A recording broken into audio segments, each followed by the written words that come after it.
Bienvenido al canal Biografías Increíbles. Hoy te presentamos Cleopatra, la última reina del Nilo.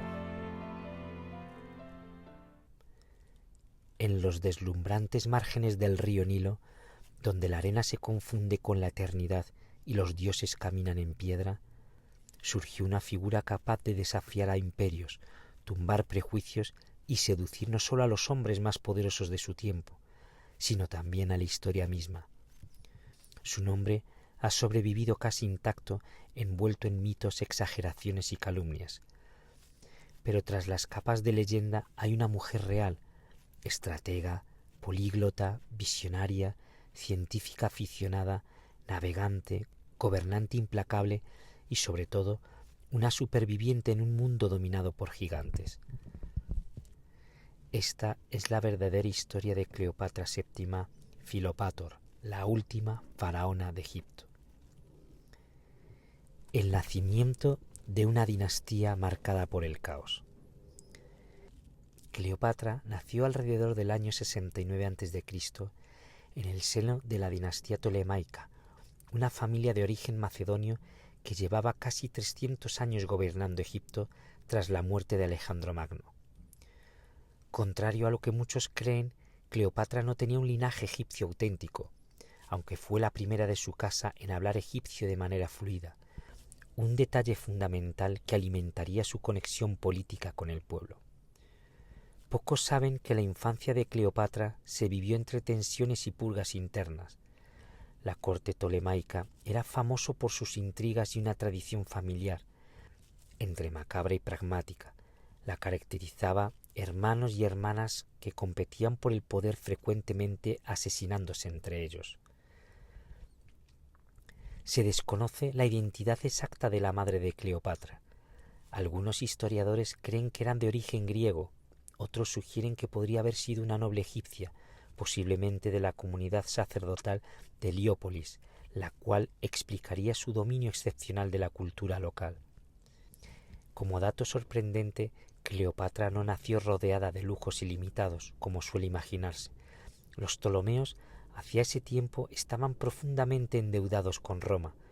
Su padre Ptolomeo XII había hipotecado literalmente el país para conservar su trono.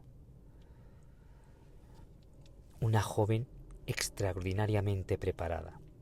Desde muy joven, Cleopatra se destacó entre sus hermanos. Sabemos por las crónicas que fue instruida por los mejores maestros de Alejandría, posiblemente en la legendaria biblioteca. Manejaba al menos 8 idiomas, incluidos griego, egipcio, latín, hebreo, siríaco, arameo y posiblemente etíope. Esto la convertía en una gobernante casi única en la antigüedad. No necesitaba intérpretes para tratar con delegaciones extranjeras. Poco conocido es también que Cleopatra tenía un interés fuerte por la medicina y la farmacología. Algunos papiros atribuidos a su círculo contienen recetas para perfumes, ungüentos y hasta cosméticos medicinales. Se cree que experimentaba con combinaciones de plantas egipcias y mediterráneas y que incluso contribuyó a tratados cosméticos, como el cosmético de Galeno siglos después. Además, Cleopatra estaba entrenada en retórica. Su mayor arma jamás fue su apariencia, una invención posterior, sino su capacidad para hablar, convencer, improvisar y maniobrar políticamente. La corona, una herencia envenenada. A los 18 años, Cleopatra ascendió al trono junto con su hermano Ptolomeo XIII, un niño de apenas 10 años. Pero la corregencia no duró mucho. La nobleza alejandrina favorecía al joven Ptolomeo y su tutor lo anunció Potino, una figura tan influyente como despiadada. Cleopatra se vio forzada a huir del país. ¿A dónde? A Siria, donde comenzó a reunir un ejército mercenario. Sí, Cleopatra fue una comandante militar, aunque rara vez se destaque. Un detalle fascinante de su regreso a Egipto fue su estrategia para entrevistarse con Julio César, quien acababa de llegar al país siguiendo a Pompeyo. La versión popular cuenta que Cleopatra logró entrar en el paraíso enrollada dentro de una alfombra. La versión más fiable indica que en realidad fue introducida en un saco de lino, similar a los que se usaban para cargar ropa o documentos. Una escena menos glamurosa pero más audaz. Cleopatra burló a los guardias, apareció frente a César y en cuestión de minutos cambió el destino de Egipto. Cleopatra y Julio César, alianza, poder y propaganda. César no cayó enamoradísimo de Cleopatra de inmediato. Lo que le impresionó fue su inteligencia, su habilidad para negociar y su sorprendente conocimiento de la política romana. Cleopatra entendió que César era la llave para restaurar su autoridad y modernizar Egipto. Pocos saben que Cleopatra acompañó a César en una de las batallas más curiosas de la historia, el incendio accidental de parte de la biblioteca de Alejandría durante los combates entre los romanos y las tropas de Ptolomeo XIII. Durante su estancia en Roma, Cleopatra desató escándalo. Se instaló en una villa a las afueras de la ciudad, modificada al estilo egipcio y decorada con estatuas de Isis. Incluso mandó erigir una estatua suya en el templo de Venus Genetrix, la diosa que César consideraba su ancestro. Un gesto propagandístico asombroso. Cleopatra se presentaba como igual o casi igual a los dioses protectores de Roma. La reina de Dios, Cleopatra como nueva Isis. A la muerte de César, Cleopatra comprendió que su posición en Roma se volvería insostenible. Regresó a Egipto y consolidó su culto como faraona. Se proclamó nueva Isis, una de las primeras veces que una reina egipcia recuperaba este título desde la época dinástica.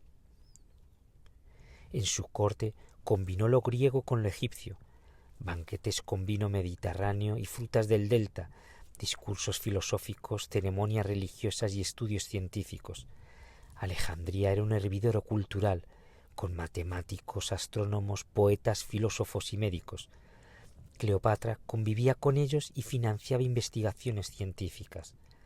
Uno de los datos poco conocidos es que Cleopatra ordenó fabricar una moneda con su propia efigie, no idealizada sino realista, mostrando su prominente nariz y su mentón fuerte. Era un mensaje político. Los soberanos poderosos no necesitaban belleza física, sino poder. Marco Antonio, entre política y pasión. Marco Antonio, uno de los hombres más influyentes de Roma, necesitaba a Cleopatra para financiar su guerra.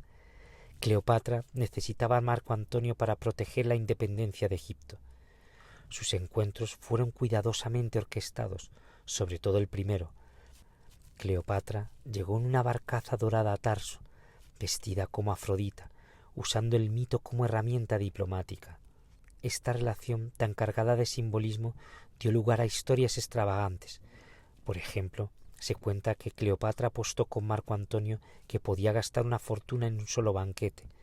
Para ganar, disolvió en vinagre una perla gigantesca, una de las más valiosas del mundo antiguo, y se bebió el resultado. Los análisis modernos sugieren que el vinagre no hubiera disuelto completamente la perla, pero sí lo suficiente para que el espectáculo causara impacto. Cleopatra sabía de química y sobre todo sabía de teatro político. También es poco conocido que Cleopatra fundó una pequeña flota y participó directivamente en su estrategia naval. Y aunque su papel militar se distorsiona en las fuentes romanas, hay indicios de que ella fue responsable de reorganizar varias escuadras del Mediterráneo oriental. La guerra final. La alianza entre Cleopatra y Marco Antonio alarmó a Octavio, el futuro Augusto. Los romanos lanzaron una campaña de propaganda feroz. Presentaron a Cleopatra como una reina extranjera peligrosa, una bruja seductora que había hechizado a Antonio. Este estereotipo seguía presente durante 2 milenios. La batalla de Accio en el 31 a.C. fue el punto de quiebre. Cleopatra y Antonio fueron derrotados, pero algo que rara vez se menciona es que Cleopatra continuó gobernando Egipto un año más después de la derrota, reorganizando sus fuerzas y negociando alternativas políticas. Intentó una alianza con Herodes, el rey de Judea. Intentó enviar a su hijo Cesarión lejos del país y en un movimiento poco conocido ofreció personalmente su trono a Octavio a cambio de que Egipto siguiera siendo autónomo. Octavio lo rechazó. Quería anexar Egipto y con él su inagotable riqueza agrícola. La muerte de la reina. La muerte de Cleopatra también está envuelta en mito. La versión tradicional afirma que se suicidó dejando que una cobra, un áspid, la mordiera, pero los estudios modernos sugieren que eso habría sido difícil de lograr y demasiado lento. Es más probable que Cleopatra usara un veneno preparado químicamente, quizá una mezcla de opio, cicuta y acónito. Murió junto a sus dos sirvientes más fieles, Iras y Carmión. Fue enterrada con Marco Antonio, aunque su tumba sigue sin hallarse, convirtiéndose en uno de los mayores misterios de la arqueología moderna. Octavio ordenó ejecutar a Cesarión, pero permitió que los otros hijos de Cleopatra vivieran, adoptados por su hermana Octavia. La leyenda y legado. Durante siglos, Cleopatra fue deformada por historiadores romanos que buscaban justificar la victoria de Octavio. La llamaron bruja, prostituta, enemiga de Roma. Pero Cleopatra, histórica que emerge de documentos, monedas y arqueología, es muy distinta. Una gobernante culta, una estratega brillante, defensora de la independencia egipcia y una de las pocas mujeres que logró negociar de tú a tú con los hombres más poderosos de la antigüedad. Y aquí un dato curioso final. Cleopatra no fue la última persona que hablaba la lengua faraónica antigua, pero sí fue la última faraona capaz de usarla políticamente como símbolo vivo de una cultura milenaria. La mujer que murió como reina dejó tras de sí una leyenda inmortal. Cleopatra no fue solo la última reina de Egipto, fue la última en reinar un mundo que estaba cambiando para siempre, y su historia, llena de inteligencia, audacia y humanidad, continúa fascinando porque habla de algo profundamente universal, la lucha eterna entre poder, destino y libertad.